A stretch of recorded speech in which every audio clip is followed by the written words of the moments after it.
This is a Momentum Media production.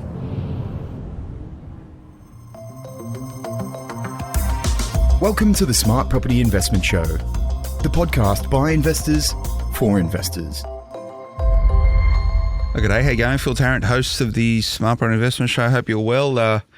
Getting ready for a bit of time off over the Chrissy break, and it's a good time to recharge after what has been a pretty busy year, up and down, left and right, all positive nonetheless, and sort of get a sense for what's happening with markets, property markets in Australia, and how best to sort of leverage, capitalise on that over 2023. You'll hear sort of coming up in 2023, it's sort of a lot of work. I'm going through a process right now, refinancing the Smart Property Investment Portfolio, or parts of it, for those of you who are familiar with it, and I'll be sharing that. We're using the good people over at Finney Mortgages to help us out with that. We'll have a good chat about it. But a big part of it is getting sense strategically of all the different financial consequences of doing that. And my accountant is pretty important in that. And for those of you who have been tuning this podcast for quite some time, you'll know of and have heard of my accountant beforehand. And it's funny because for a lot of investors, he becomes their accountant as well. It must have something to do with the fact that he knows what he's talking about when it comes to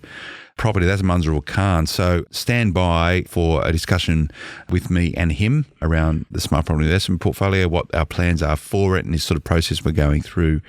And that'll be coming up in a week or so's time. But I've pulled him into the studio to have a chat about sort of more wider, broader economic things, and he has his finger on the pulse. Munzurul, he has pretty much every single number you need to know inside of his head, and he's able to get some sense for what it actually means for property investors. We're going to have a chat about that today, and all things economy and what you do about it as property investors, and how you get the best sort of outcomes from a taxation point of view, if that's what you're looking for. Munzurul, how you going? Very good, Phil. Thank you very much. Thank you very much. Thank you for having me. It's good to see you, mate. So KHI Partners, or have I got the name right? It's changed recently, correct? That's right. We expanded ourselves in the KHI Partners, which is Keshav and Trevor Howe and Jeremy Yanadzelli. Yeah, KHI Partners. What's your website? The website is khipartners.com.au. Okay, there you go. Too easy. I've known these guys for many, many years, and Munzurul's the guy who, from a private wealth point of view, so all of my assets inside of everything outside of business interests, Munzurul keeps his steady hand strategically over what I'm doing, how I'm doing it, and keeps me accountable to make sure I'm not I'm keeping the pedal down. That's probably a good way to do it. He does that very well. But Munzurul, but I hear you've been in Africa. Yes, mate. I've been in Africa, in Kenya and Tanzania. Kenya and Tanzania. Gee, when were you out there? About a month and a half, 2 months ago. Okay. I work with this group, So the Can, and So the Can is a charitable organisation, a DFAT recognised international charity. And there's just a handful of DFAT recognised international charity in Australia. They've got about 47 schools in Kenya and Tanzania. The whole motto of the organisation is removing poverty through education. And you start with that sort of an absolute sort of the grassroots of the education side of it. That's sort of the childbearing. Cassandra Treadwell started this organisation with Kerry as being two founders many years ago. Two young ladies going to Kenya and Tanzania as a backpackers, as many of us we go. And they've seen the poverty, they've seen the needs, and they've seen the requirements. I suppose the difference between them with many of us is that when they came back to their home country, they said, well, we felt bad. Rather than just doing a little bit of donation, perhaps we can do a lot more.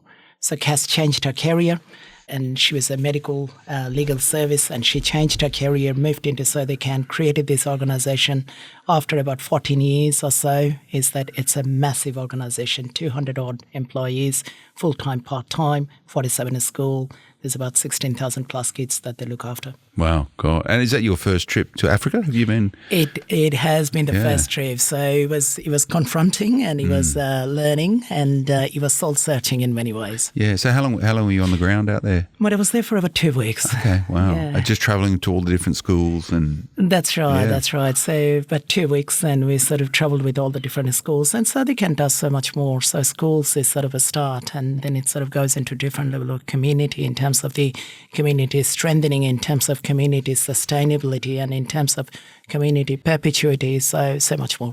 Yeah, and you're the chair of So They Can by memory, is that correct? Oh, it's just a role. Just a role, Just a role. So, yes, I act as the board of chair, and the board and I, we work together as a group, and it's a marvellous board. It's a marvellous board with the depth and the gravity, and there's some beautiful individuals there. Yeah, and I think it's a great organisation, So They Can. And Munzurul was talking about DFAT, which is the Department of Foreign Affairs and Trade. I went to one of your functions this year, which was pretty cool. Thank you. You know, you guys do some really good fundraising work, and the spirit and the enterprise of the people in there is certainly a passion. What was your sort of key takeaway from your time in Africa? It must have certainly sort of reconnected and realigned the great work that you're doing inside of the organisation. Yeah, so Phil, I was born in Bangladesh, right? And so someone sort of being born in Bangladesh and sort of came over to Australia when I was about 16 years old. So I've seen the poverty to some extent. And prior to sort of visiting to Kenya, I've travelled about 55 countries. So when I went to Kenya, I sort of almost went with a sense of prejudice in my mind. And the prejudice is that, I've probably seen the world a bit, and this is going to be an extension of some of the experiences that I had. So I went with that sort of the mindset unknowingly. And within literally a day or so, I was being so confronted. I was being so humbled to know how little that I knew. And when I say how little that I knew, is that it's the depth and the gravity of the same topic, which is poverty. And seeing poverty in Bangladesh, I thought that I've seen it a bit. I've seen it in India. I've seen it in Philippines. I've seen it in some of the other countries.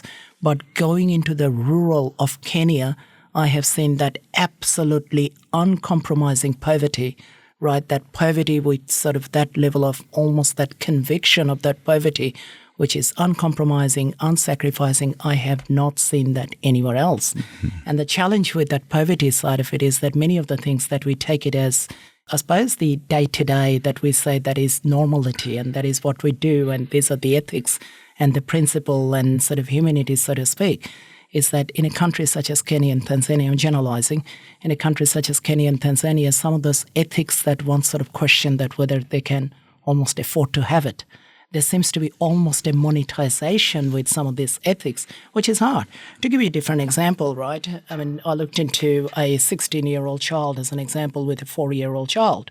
And then I was shocked. I've got a 16-year-old child. My daughter is 15, 16 years old, right? And so I was being shocked. And they were being surprised of why I was surprised. So we were all confused.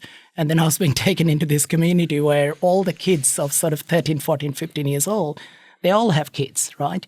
And for me to sort of try to understand where it is, to give you a second example, is that we were traveling around and then Cass sort of raised, Cass is our CEO, she sort of raised some of those younger sort of girls. They're standing there with sort of nicely dressed and sort of, earrings and all the rest. And Cass says that, Munzurul, do you know what's the objective and what are those young girls doing? And I was like, they look lovely, pretty and joyous. Cass says, no, it's a market. And what that market is, this is where the girls are being presented by their parents as potentially being fifth and sixth wives of sort of, a 60-year-old sort of a man who's sort of buying this with 3 goats and sort of 4 cows. And some of those things that you see it and you sort of say that, it is such a gap.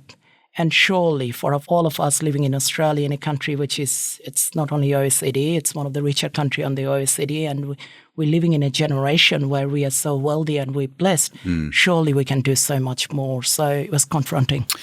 Yeah, no doubt it amplified perspective, and I'm quite familiar with your background with Bangladesh and your story coming out to Australia. But this, and you got to be conscious about it. This is a podcast for property investors, and Yes. you sit around talking about creating wealth, and the fact that you have the mechanism for creating wealth with relative ease in Australia. Sure. And, you sit there sometimes sort of complaining about your property portfolio, right? Yes. Oh, it's a headache. Yes. It's a nuisance. I've got to do this, that and the other. It is absolute 1%ers, like when you put this in perspective, and, I've spent quite a lot of time in the developing world, and I'm very sort of conscious of those stories that you're telling there, but you think you're having a bad day because your property's gone down by 8% after going up by 40%, and that's the biggest problem you have. you put it in perspective, it's not that bad. The fact that you're even tuning into this podcast is a privilege. You know, the fact that you have accessibility into information to help create wealth, and then you talk about the base fundamentals of poverty, Yes. you know, and still having to travel. Like, you know, the biggest cause of death globally is still bad water that people are drinking, Yes. and they've got to travel, you know, kilometres to go and get it. You know, it's a realisation for a lot of people that it's pretty good what you got.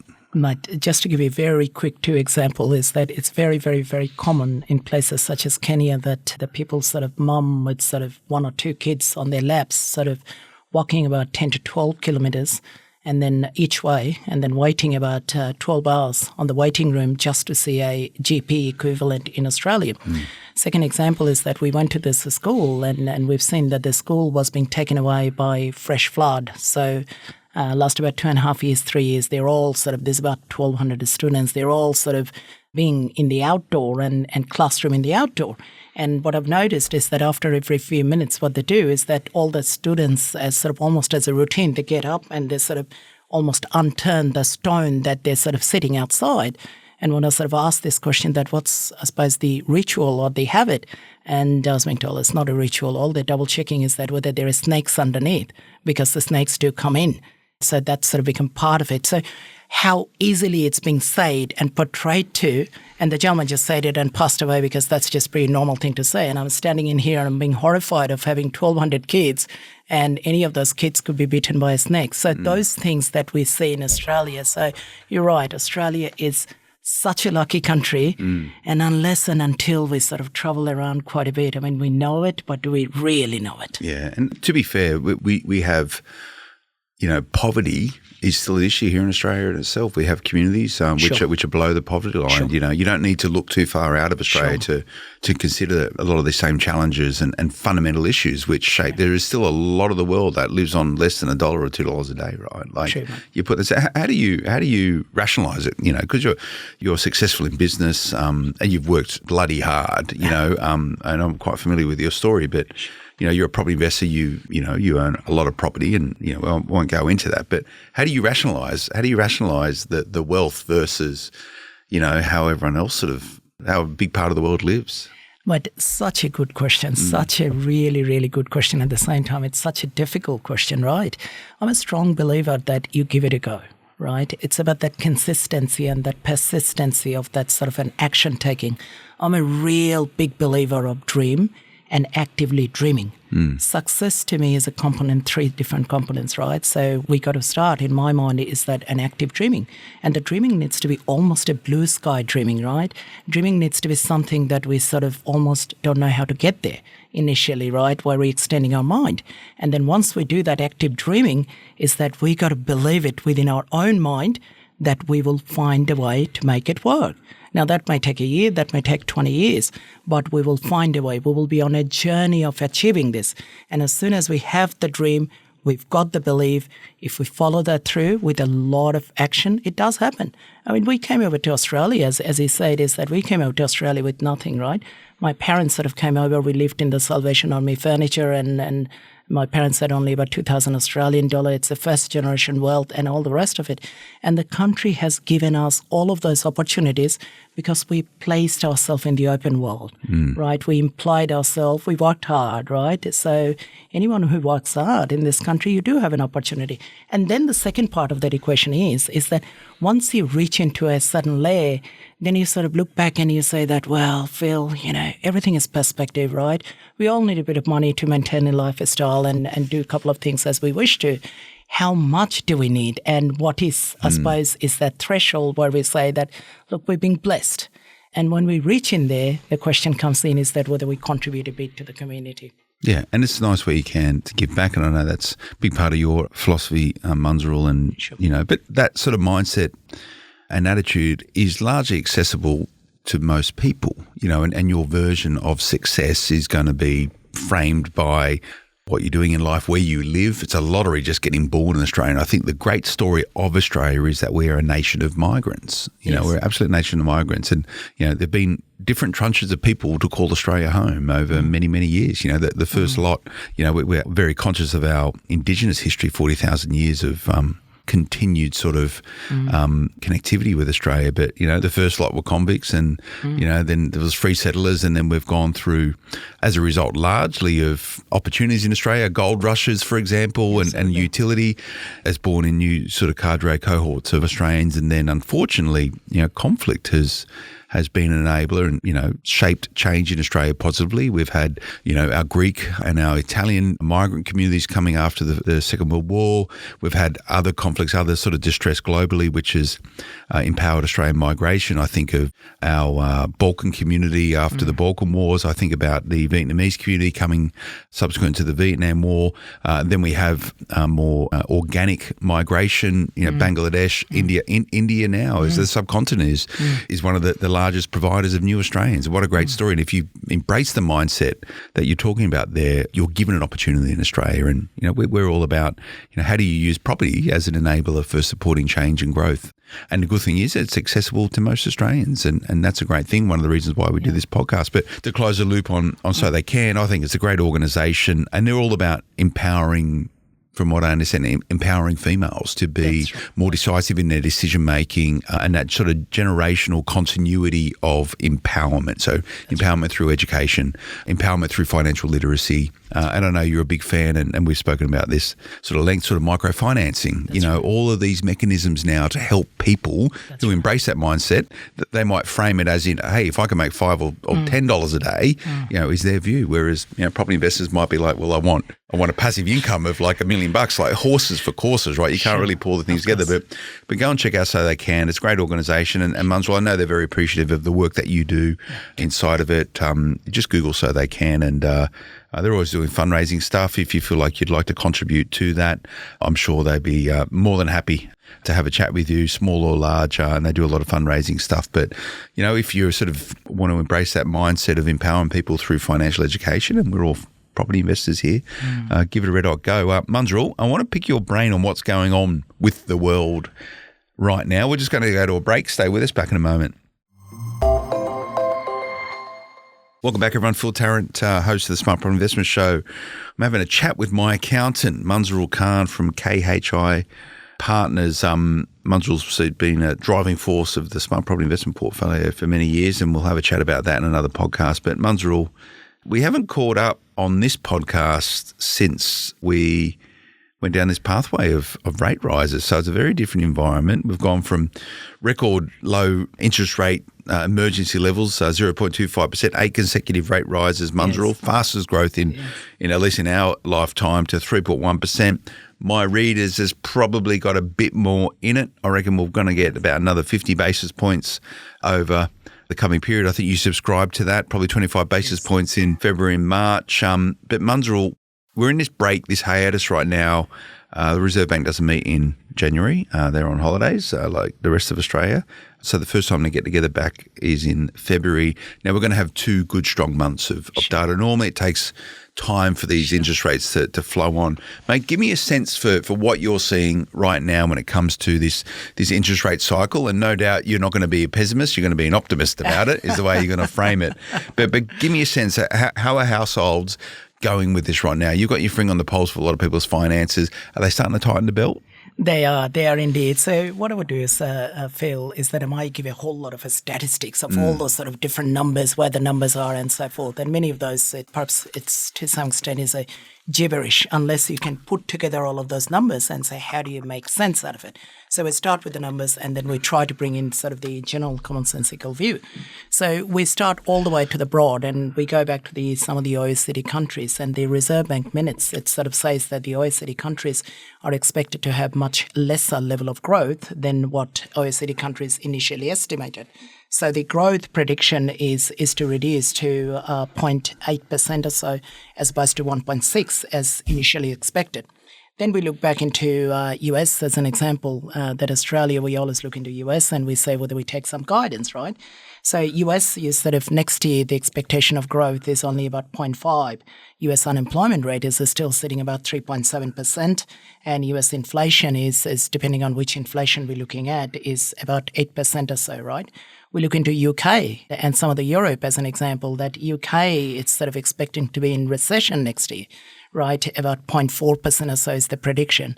And then in 2024, that it sort of becomes almost marginalized. We look into China and we say, China seems to be a little bit different to some of the OECD countries, still sort of expecting about 4.6% growth. Now, while the 4.6% growth and the 2.8% interest rate at the moment to some of the Western countries, we look back and we say, wow, that's a pretty good position to be in. But we also take that into perspective that China has traditionally been double-digit growth for the last number of years. So their 4.6% is pretty damn low. Now, all of those we bring back to Australia, right? So we sort of say, what does it mean? So 0.1% interest rate that we had for many, many months, right? And you've almost got this one generation of investors that they truly have never seen any rate increase. Because while we have that 8 consecutive rate increase, so to speak, we're sitting about 3.1%, right? But we didn't have that for about good 10 years or so. And it just came in so rapidly at 0.5, and then just slowing down in the last couple of months or so at 0.25. So why are we doing it, right? I mean, of course, it's the inflation. Inflation is that sort of that almost that cancer that we want to sort of protect ourselves and we manage. Now, there is an argument, mind you, that inflation also clean away the economy to some extent. And sometimes inflation, perhaps a bit of an inflation is not a bad thing. But then you sort of say, what type of inflation, right? If the inflation is being driven by wages growth to a great extent, you sort of say that, well, that by itself is a challenge. Our inflation came in to a great extent for a whole lot of things, right? So you've got that macroeconomic sort of a thing is the supply and the demand. The world had to close, right? And the war and everything. And then Australia sort of says that, well, our sort of the budget seems to be deficiency. So we want to bring in a lot more activities within that budget side of it. So Australia started to have more activities. We don't have the immigrants to sort of work through because we closed down the world as many other countries did during that COVID period, right? So it's sort of multitude on both ends as such. Our unemployment rate, if we look through, is sitting at 3.4%. And we sort of say about 4.5, 4.7 is a full unemployment. So that means everyone who can work and more, the people who probably can't work, don't want to work, they're still being forced to work, right? And that's where we are. But interestingly, you know, even after all of those, is that our wage growth, if we see it, is hardly about 3 to 5%. Now, compared to US, the wage growth is a lot higher. And the US rate increases seems to be a lot higher, 0.75% is still sort of going through. So we bring in all of those and we sort of say that, well, in the Australian, the property side of it, if we look through with the construction side of it, that our construction fell. And it's no surprise that the construction fell, right? The new dwellings, as an example, sort of reduced quite substantially, 1/3 of sort of less approval than what we had a year ago. And then if we look through in terms of the overall prices side of it, the prices have taken a bit of a hit.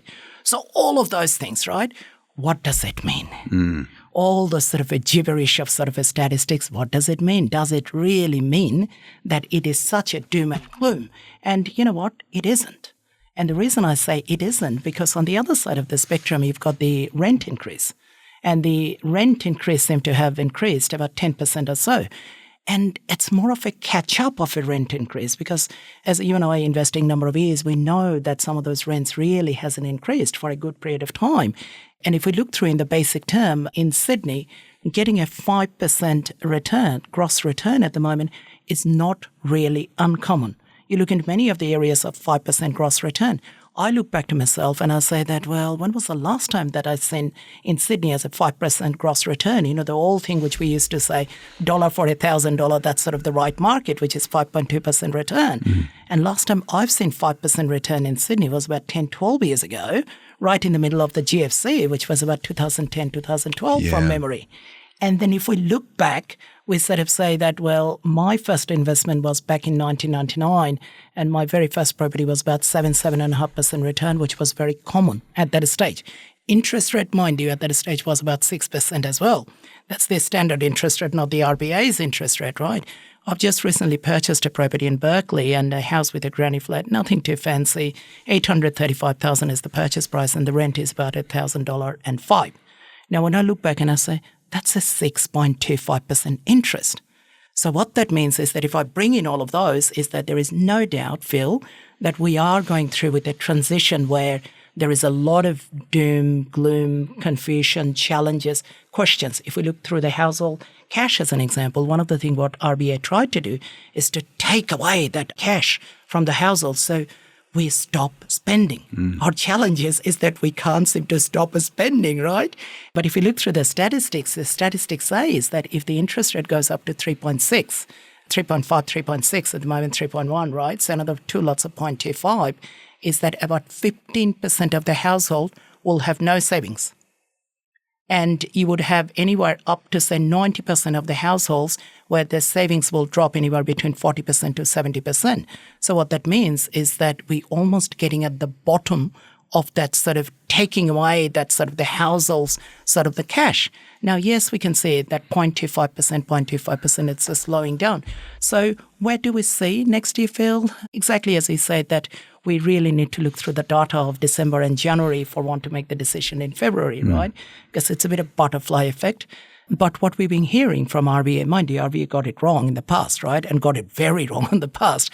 But what we've been hearing from the RBA is that we, right at the end of it, do we see another 0.25% in February? Do we see another 0.25% in March?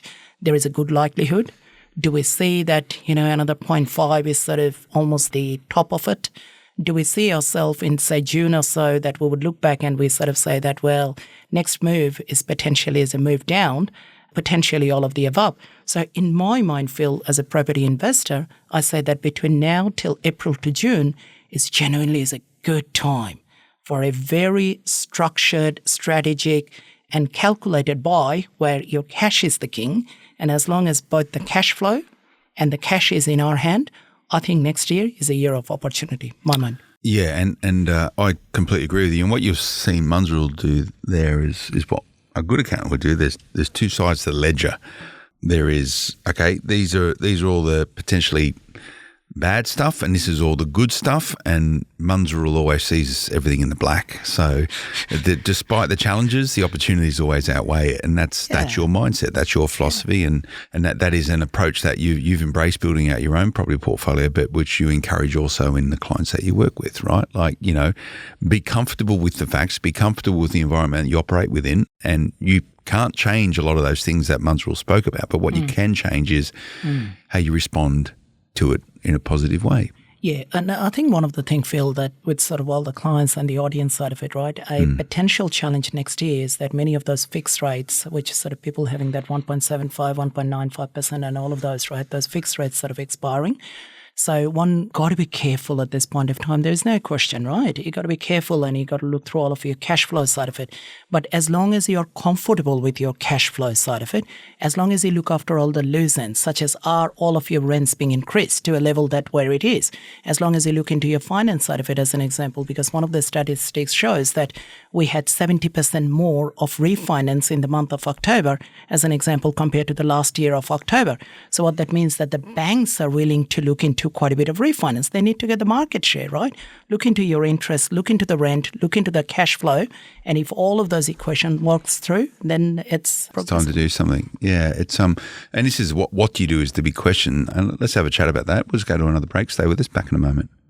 Want to slash thousands off your home loan repayments? Whether you're an investor or homeowner, we know how important it is to find the lender that suits your unique situation and with the best rate. If you've not compared your home or investment loan in the last 12 months, you may be able to cut your repayments today with a different lender. That could mean more money in your bank account and less stress when it comes to paying your loan. Find out why more borrowers are turning to Finny to refinance their home loans. Call us now on 1300 002 023 and find out what you could save, or visit our website finny.com.au to book an appointment. Welcome back, everyone. Phil Tarrant, host of the Smart Property Investment Show, chatting with Munzurul Khan, KHI Partners. Bit of an economics lesson on what's happening with the world, and you can get absorbed and obsessed with the numbers, Munzurul. Sure. Largely, you just go, okay, so what? Okay, what next? But what are you seeing from your client base at the moment? Is people out there buying, positive about the market?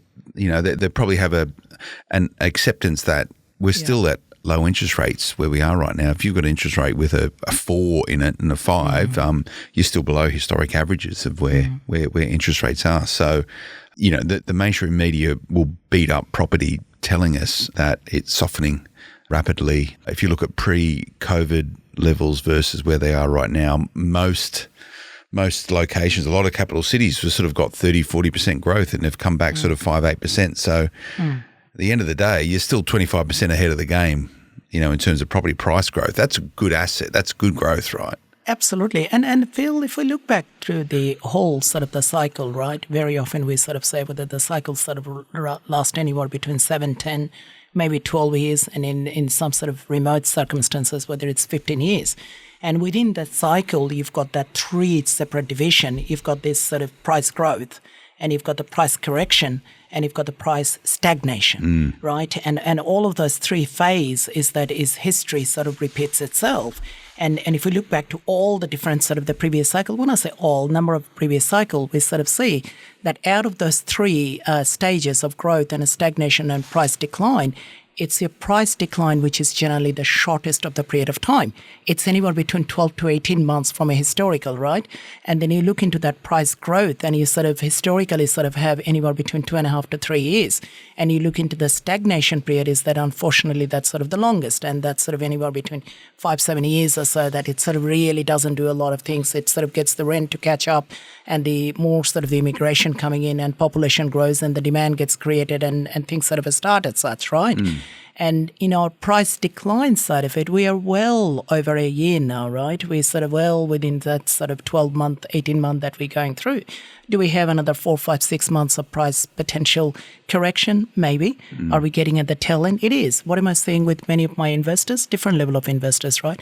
So a lot of investors are sort of staying on the side of it. And they're sort of saying that, well, there is a bit more price correction to go. Let's just wait for an absolute the right time to buy.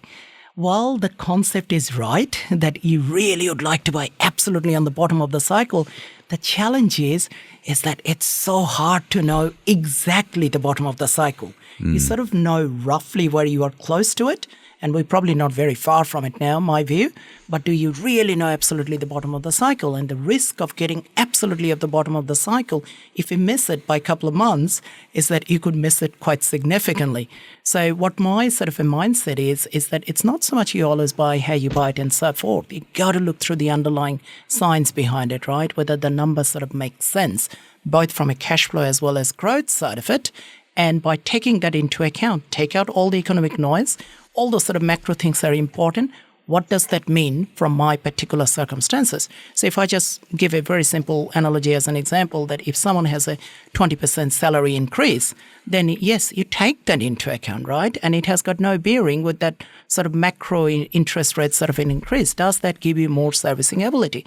You got to have a little bit more, I suppose, mitigation in the sense that, let's say I used to say about 3 months or so buffer that you keep on the side of it. Maybe we increase that by 6 months of buffer, right? Maybe we add away another 0.5% interest on top of the existing interest. Maybe we take into account when it goes into P&I. So you still do all of those risk analysis, so to speak, but we make an active decision.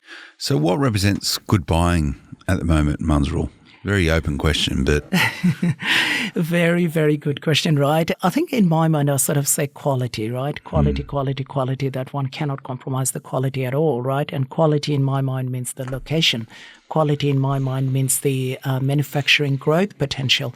Quality in my mind means that you've got all of those structural possible advantages, right? A new train station coming in, infrastructure is sort of happening, this area getting rezoned, the council is sort of spending a lot more funding, all of those things, right? But we sort of go back to the location side of it, and that's sort of your cafe culture, close to the city, close to the metropolitan, all of those sort of all those historical sort of the criteria, they still stay today. But I suppose the difference between many other times as opposed to today is that as a buyer, we just have a bit more opportunity where we can be a little bit more choosy, a little bit more picky, and arguably a little bit more, I suppose, in negotiation with the right level of property being bought with a bit of time. Yeah, I subscribe to all that. And you're still buying property, aren't you, Munzurul? Always buying property? Looking through. Thank you. Any particular locations you like at the moment, Munz? I look back and I say, Phil, how does one go beyond, I suppose, Sydney, maybe Melbourne, maybe Brisbane, right, Australia-wide. And we always sort of said this is where the migration sort of comes in, and we open the world, and where do migrants come in first? Sydney and Melbourne, right? And then they sort of go to Brisbane and go to everywhere else. So if they come into Sydney and Melbourne, there's always that demand. Yeah. Then you sort of look through in Sydney and Melbourne and you sort of say, well, how close that we can go, right? All of those sort of the suburban, Campbelltown, Blacktown, Liverpool, all of those sort of areas are there, Central Coast and Newcastle as an example. But closer it is to the cafe culture, better it is. Yeah, I agree. Well, we've covered all the ground there, Munzurul. Thanks for coming over here. We've got to get you more often. You're one of our most popular guests. So, and happy to do a Q&A. If you've got any questions at all, anything you need to know about the accounting component of property investing, Munzurul's your man. He can answer anything. So if you can send through any question to editor@smartpropertyinvestment.com.au. We'll collate them and we'll do a Q&A with Munzurul. I've got my own questions. We can get quite tactical in it, but stand by, stay tuned for my discussion with Munzurul around the Smart Property Investment portfolio and what we're doing there. That'll be coming to you in about a week or so's time. Go and check these guys out. Munzurul's always happy to have a yarn with anyone. He's I don't know how he manages it, but he finds the time for everyone who sort of connects in. Go and check these guys out, KHIPartners.com.au. We'll see you again next time. Until then, bye-bye. The information featured in this podcast is general in nature and does not take into consideration your financial situation or individual needs and should not be relied upon. Before making any investment, insurance, tax, property or financial planning decision, you should consult a licensed professional who can advise whether your decision is appropriate for you. Guests appearing on this podcast may have a commercial relationship with the companies mentioned. HR Leader is your source of news, insights, and more for HR, leaders, and people managers. Subscribe today at hrleader.com.au.